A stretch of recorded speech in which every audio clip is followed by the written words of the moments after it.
నా పేరు జంగా కీర్తన. నేను ఏపీ మోడల్ స్కూల్ దేశవరం నుంచి వచ్చాను. నేను చదువుకుంటున్నప్పుడు చాలా పెద్ద సిచ్యువేషన్ ఫేస్ చేశాను సార్. చెవు సరిగ్గా వినిపించాం, లెసన్స్ వినలేని సిచ్యువేషన్, ఎలా చదవాలో కూడా తెలియదు. అందరేమో చదవలేదు, ఈ అమ్మాయితో ఇంతటితో చదివాగిపోయిద్ది అని మాట్లాడుతూ ఉండేవాళ్ళు. కానీ మా నాన్నగారు జంగా బ్రహ్మయ్య చాలా ప్రోత్సహించారు సార్. పక్కనే ఉండి నువ్వు ఎవరిని పట్టించుకోవద్దు, నువ్వు ఖచ్చితంగా సాధించగలుగుతావు, బాగా చదువుకోవాలి, మంచి మార్కులు తీసుకొచ్చుకోవాలి. మరియు మా ప్రిన్సిపల్ మేడం శ్రీమతి వెలంగని మేరీ గారు పక్కనే ఉండి ప్రతి నిమిషం గమనిస్తానే ఉంటారు, ప్రతి క్షణం వచ్చి మాట్లాడుతూనే ఉంటారు. ఎలా చదువుతున్నావు, చెప్పేది అర్థం అవుతుందా లేదా, నీకు అర్థం కాకపోతే పక్కనున్న వాళ్ళని అడిగి తెలుసుకో. ఇంటికి వెళ్ళి వెంటనే ఇంటి దగ్గర ఉండి రోజు నాన్నగారు పక్కనే ఉంటారు. హాస్టల్ కూడా పంపించలేదు నన్ను, పక్కనే ఉండి ఎలా చదువుతున్నా, అసలు ఏం జరుగుతుంది మొత్తం నాకు చెప్పు, నేను చూసుకుంటాను, నువ్వేమీ ఆలోచించొద్దు. ఏ సిచ్యువేషన్ వచ్చినా, ఎంత పెద్ద సమస్య వచ్చినా నా దాకా ఎవరు తీసుకురాలేదు. నేను ఎక్కువ ఆలోచిస్తాను అని వాళ్ళే ఫేస్ చేశారు అన్నిటినీ. నార్మల్ గా ఉండాలి, బాగా చదువుకో అని చుట్టుపక్కల చూసే వాళ్ళందరూ చాలా అనుకున్నారు సార్, చదవలేను అని. ఇంతటితో చెప్పలేని సిచ్యువేషన్. ఇంట్లో ఉండి క్లాస్ ఇంట్లో ఉండి చదువుకుంటూ ఉన్నాను.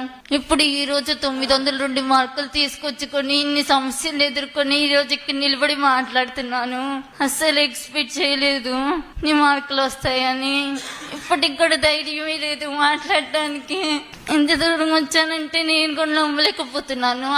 ఐఏఎస్ అవ్వాలని నాకు కలదు సార్, నెరవేర్చుకోవాలని అనుకున్నా సరే కొన్ని సిచ్యువేషన్ల వల్ల జరగదేమోనని చాలా భయపడ్డాను. కానీ ఈ రోజు 902 మార్కులు తెచ్చుకుని మాట్లాడుతుంటే ఖచ్చితంగా నా కళని నెరవేర్చుకోగలుగుతాను అనే నమ్మకం కూడా కలుగుతుంది. కేవలం చదువుకోవటానికి మీరు కొంచెం సహాయం చేస్తే తప్పనిసరిగా బాగా చదువుకోగలన నమ్మకం మాత్రం నాకుంది. ఎంత దూరమైనా చదువుతాను, చదవాలని నమ్మకం చాలా ఉంది సార్. చదువు అంటే చాలా ఇష్టం. మా నాన్నగారికి చదువు అంటే చాలా ఇష్టం. కొన్ని కారణాల వల్ల ఆయన చదువుకోలేకపోయారు. ఇప్పటి నుంచి చిన్నప్పటి నుంచి బాగా చదువుకోవాలి అని కళ్ళని అలవాటు చేశారు. ఇంట్లో కూడా పనులు కూడా ఏమి చేయను, చదువుకోవటమే పని, చదువుతూనే ఉంటా. బాగా చదువుకోవాలి, ఇంకదొక్కటి నేర్పించారు. ఇప్పటికి కూడా లెసన్స్ అర్థం కాకపోయినా అసలు మాటలు కూడా అర్థం కావు. వాళ్ళు మాట్లాడుతూ ఉంటే వాళ్ళని చూసి వాళ్ళు ఏం మాట్లాడుతున్నారా అని తెలుసుకోవటం. ఇప్పటికి కూడా ఇంతమంది మాట్లాడారు, నాకేం తెలియదు, నేను నార్మల్ గానే ఉన్నాను. నేను కొంచెం చూపించుకొని బాగు చేయించుకోవాలి సార్. అది నా బాధ్యత తల్లి, మేము మాట్లాడుకున్నాం. నాన్నగారు గర్వంగా చేస్తున్నారు మీ వైపు. అయ్యగారు, ఈరోజు మీ పాప వల్ల మేము కూడా చాలా నేర్చుకున్నాం.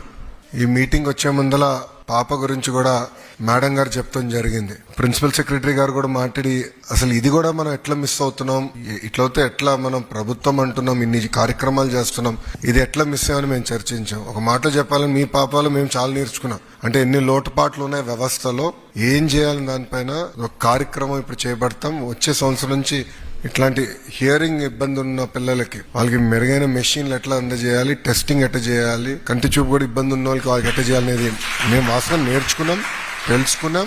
వచ్చే సంవత్సరం నుంచి అంటే జూన్ మాసం నుంచి అది అమలు చేస్తాం. సో మీ పాప దగ్గర నుంచి మేము నేర్చుకున్నాం. ఈరోజు ఒక మాటలో చెప్పాలి. Thank you.